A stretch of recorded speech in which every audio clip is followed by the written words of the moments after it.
Hello दोस्तों, क्या हाल है आप लोगों के? आई होप आप लोग बहुत बढ़िया होंगे। मस्तान ऑफिशियल में आपका फिर से बहुत-बहुत स्वागत है। आई होप आपका दिन काफ़ी बढ़िया जा रहा होगा। तो दोस्तों, आज हम बात कर रहे हैं उत्तराखंड एलटी शिक्षक भर्ती 2024-25 के बारे में, जिसके बारे में लगभग सभी अभ्यर्थियों को जो हमारे चैनल से जुड़े हुए हैं, उनको पता है कि इसमें क्या-क्या इश्यू आ रहे हैं अभी और क्या-क्या चीज़ें चल रही हैं।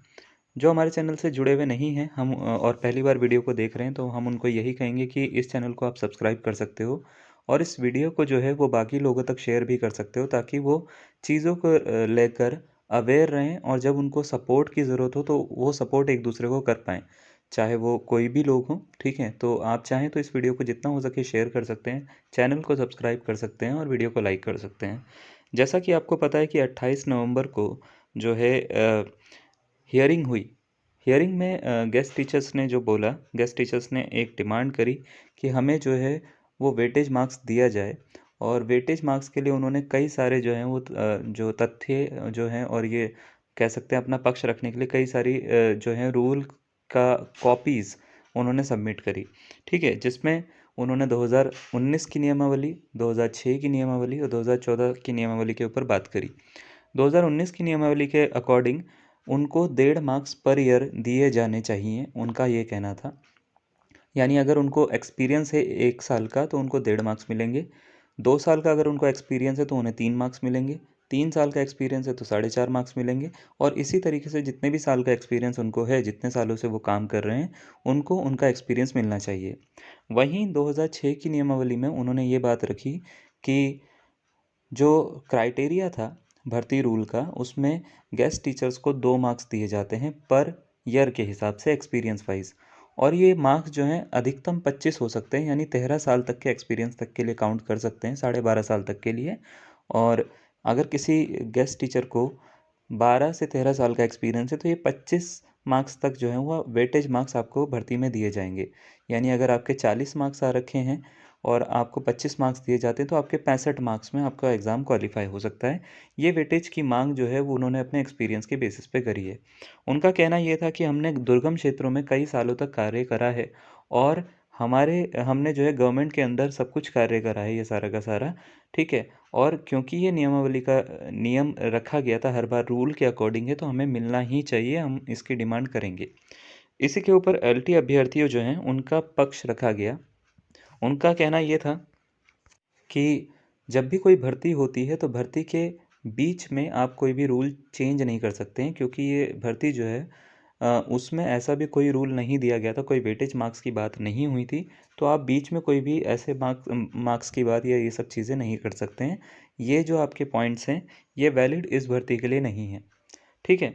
अब दूसरा एलटी अभ्यर्थियों का कहना ये भी था कि इसमें जो टीचर्स हैं, उनको गेस्ट टीचर के रूप में रखा गया है और उनके अनुबंध पत्र में ये सब चीज़ें साफ लिखी गई हैं कि गेस्ट टीचर्स को जो एक्चुअल टीचर होते हैं, नियमित टीचर जो होते हैं, उनकी कोई भी उनको जो है वो सहूलियत या मैं कह सकता हूँ उनके समकक्ष जो है चीज़ें नहीं मिलेंगी।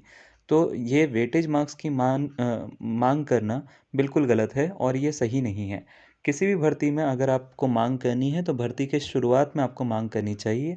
भर्ती के बीच में या भर्ती के एग्ज़ाम के बाद के जब आपका रिज़ल्ट आने वाला है, तब आप माँग नहीं कर सकते। इस पर गेस्ट टीचर्स का ये कहना है कि ये माँग उनकी बहुत पहले से चल रही थी, जो कि अप्रैल से डाली गई थी।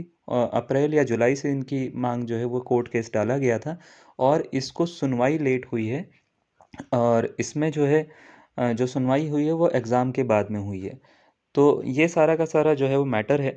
अब इसमें 2 पक्षों में ये बात डिवाइड हो चुकी है। अगर मैं आपको बताऊँ कि नेक्स्ट डेट कब की है तो मैं आपको एक वो पूरा आपको दिखा देता हूँ। तो देखिए, जैसा कि आप देख सकते हैं इसमें रंजीत सिंह करकी हैं, इनके द्वारा ये केस डाला गया है, ये गेस्ट टीचर हैं और इसमें अभी जो डेट दे रखी है वो 6 दिसंबर 2024 की दे रखी है।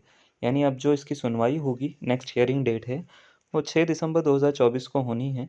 और इसमें काफ़ी सारे जो एलटी अभ्यर्थी हैं, अभी उनका रुख ये है कि वो बिल्कुल भी इस चीज़ के समर्थन में नहीं हैं और केसेस के ऊपर जो है वो बात करना चाह रहे हैं।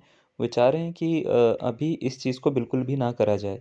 यानी ये जो अगर चीज़ें होती हैं तो उनका कहना ये है कि आगे की जितनी भी वैकेंसीज़ होंगी सब पर उसका इफ़ेक्ट पड़ेगा और वैकेंसी सिर्फ़ एक नाम मात्र रह जाएगी।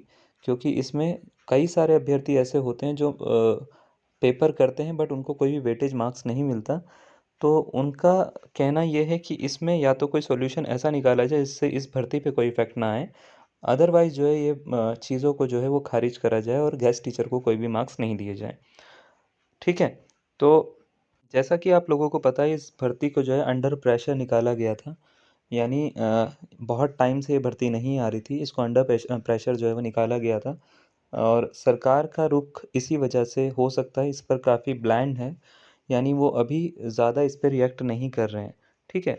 तो इसके काफ़ी सारे रीज़न हो सकते हैं बट अभी जो एक बहुत बड़ा मैं कह सकता हूँ पोर्शन अफ़ेक्ट हो रहा है, वो एलटी अभ्यर्थी और गेस्ट टीचर दोनों का ही हो रहा है, ठीक है? तो उनकी माँग अपनी तरफ से वो कहते हैं कि हमारी तरफ से सही है गेस्ट टीचर, एलटी अभ्यर्थी कहते हैं उनका पूरा जो सब कुछ तैयारी है और सारी की सारी चीज़ें सब कुछ अफ़ेक्ट हो गई, अगर ये सब करना था, तो आप पहले भी कर सकते थे ये सब चीज़ें।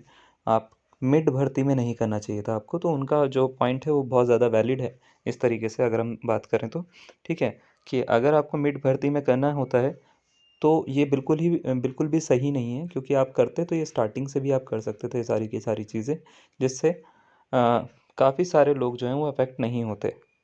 अब इसमें क्या हो सकता है? अब इसमें 2 चीज़ें हो सकती हैं, हो सकता है रिज़ल्ट जो है बहुत काफ़ी दिनों तक, काफ़ी महीनों तक नहीं आए आपका या दूसरी चीज़ें ये भी हो सकती हैं कि ये अगर ज़्यादा प्रेशर रहता है एलटी अभ्यर्थियों की तरफ से और गेस्ट टीचर की तरफ से, तो एग्ज़ाम जो है वो कैंसल होने की भी कगार पे आ सकता है। डिपेंड करता है कि कौन किस तरफ से कितना प्रेशर लगा रहा है, ठीक है? तो एलटी अभ्यर्थी जैसे हैं वो बिल्कुल भी अभी पीछे हटने की सोच में नहीं हैं और गेस्ट टीचर भी जो हैं वो भी बिल्कुल अभी पीछे हटने की सोच में नहीं है, ठीक है? तो दोनों तरफ से प्रेशर बरकरार है। अब देखने को ये मिलता है कि एलटी अभ्यर्थी जो है वो अब क्या रुख लेंगे और उनको किन-किन लोगों का समर्थन की ज़रूरत पड़ेगी अभी। तो समर्थन क्योंकि एलटी अभ्यर्थी चाहते हैं कि वो आपस में एक-दूसरे को दें, तो वो काफ़ी सारे जो एलटी अभ्यर्थी हैं वो अभी एकजुट होने का प्रयास भी कर रहे हैं। तो आई होप आपको ये सारी की सारी जानकारी समझ में आई होगी और ये वीडियो को शेयर करिए ताकि बाकी लोग भी जो हैं इस चीज़ों के बारे में अवेयर रहें और उनको पता लगता रहे कि डेली बेसिस पे क्या-क्या चीज़ें हो रही हैं, ठीक है? जिसमें उनका कितना समर्थन की उनको ज़रूरत है, उनके कितने नुकसान की उनको ज़रूरत है, हर तरह के अभ्यर्थी को जो है ये सारी की सारी चीज़ें पता होनी चाहिए। तो आज के लिए इतना ही करते हैं हम बात। धन्यवाद, थैंक यू।